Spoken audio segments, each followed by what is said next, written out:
सभी नागरिकों को जय हिंद। आज हम राष्ट्र पर्व के रूप में 74वां गणतंत्र दिवस हर्षोल्लास के साथ मना रहे हैं। सभी को बहुत बहुत बधाई हो। ये आन बान शान है, ये आन बान शान है, देश का स्वाभिमान है, चले वतन इसी से ही, ये हमारा संविधान है। 26 जनवरी 1950 को आधिकारिक रूप से संविधान के लागू होने पर हम गणतंत्र राष्ट्र के रूप में स्थापित हुए।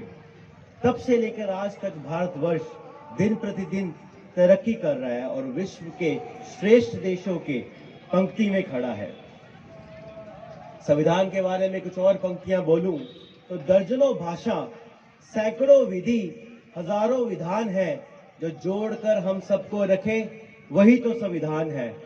74 वर्षों में हमने सामरिक शक्ति, औद्योगिक क्षमता, कृषि संपन्नता, आर्थिक निर्भरता, वैज्ञानिक उपलब्धियां, खगोलीय अन्वेषण, प्रौद्योगिकी विकास और चिकित्सा सामर्थ्य के साथ साथ धर्म, संस्कृति, कला और साहित्य में भी उन्नति प्राप्त की है।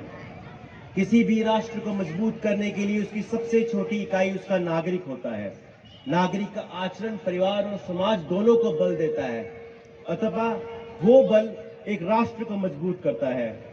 पिछले 2 वर्षों से विश्वव्यापी कोरोना महामारी ने हमारी गति को बाधित किया है, पर हमारे हौसलों को पस्त बिल्कुल नहीं किया है। इस बीमारी के कारण हमने अपने कई सगे संबंधी, कई बंधु, कई प्रिय दोस्त खोए हैं, पर फिर भी हम सब ने खुद को संभाला है और आगे बढ़ने की शक्ति हम लोगों को मिली है। टीकाकरण के कारण हम लोगों ने कोरोना की महामारी को थोड़ा धकेल तो दिया है, पर अभी भी हमें सतर्क और सावधान रहने की बहुत आवश्यकता है। अब अगर बात मैं पांवटा साहिब शहर की करूं, तो हमें अपने पांवटा साहिब शहर को कैसे सुंदर और स्वस्थ बनाना है, यह प्रश्न प्रत्येक नागरिक को खुद से। पांवटा साहिब की सड़कें, पांवटा साहिब की सफाई व्यवस्था, सौंदर्यकरण, बिजली की व्यवस्था, यातायात संचालन, भौतिक विकास, शासन प्रशासन से जुड़ा हुआ एक प्रश्न है, किंतु प्रत्येक नागरिक को इसमें सभी का सहयोग करना पड़ेगा ताकि हम पांवटा साहिब को नई ऊंचाइयों की ओर लेके जा सके। पांवटा साहिब में विकास की अपार संभावनाएं हैं। लघु धर्म नगरी में धार्मिक पर्यटन, औद्योगिक संपन्ना, आर्थिक निर्भरता, शैक्षणिक उपलब्धियां तथा सांस्कृतिक विचारों को और समृद्ध किया जा सकता है। पांवटा साहिब के वरिष्ठ नागरिक हमारी स्थायी पूंजी है, जो अपने अनुभव से इस नगर को दिशा और दशा निर्धारित कर सकते हैं।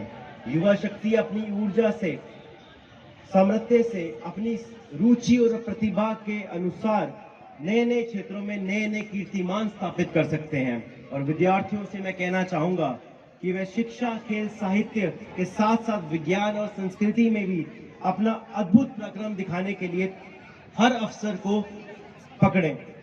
और आखिर में मैं नारी शक्ति को नमन करते हुए बोलूंगा कि वो आगे आने वाले बड़े नेतृत्व की ओर अपने कदम बढ़ाएं और पांवटा साहिब का भी मार्गदर्शन करें। गुरु नगरी पांवटा साहिब में लघु भारत के दर्शन किए जा सकते हैं। सभी संप्रदाय यहाँ बंधुत्व एवं सौहार्द से साथ पांवटा साहिब की सुंदरता को और बढ़ाते हैं। प्रतिवर्ष मनाए जाने वाले इस राष्ट्रीय पर्व में एक और हमारी उपलब्धियों का आकलन किया जाता है और वहीं दूसरी तरफ विकास के अगले चरण के लिए मार्ग भी प्रस्तुत किया जाता है। आखिरी में मैं पांवटा साहिब के युवाओं को नशे के खिलाफ एक संदेश देना चाहता हूं। दोस्तों, नशा नामक दीमक जो हमारी जवानी को खत्म करता जा रहा है, जिसके कारण की संविधान की मूल रूप जो भावना है उसका खात्मा हो रहा है, तो आज एक निश्चय करें, प्रण करें कि आप इस नशे की बीमारी से दूर रहेंगे, ताकि जो हमारे बुजुर्गों ने, हमारे स्वतंत्रता सेनानियों ने हमारे देश के लिए, हमारे प्रदेश के लिए सपना लिखा था, वो ठीक हो पाए, वो सच हो पाए। जय हिंद, जय हिमाचल, जय पांवटा साहिब।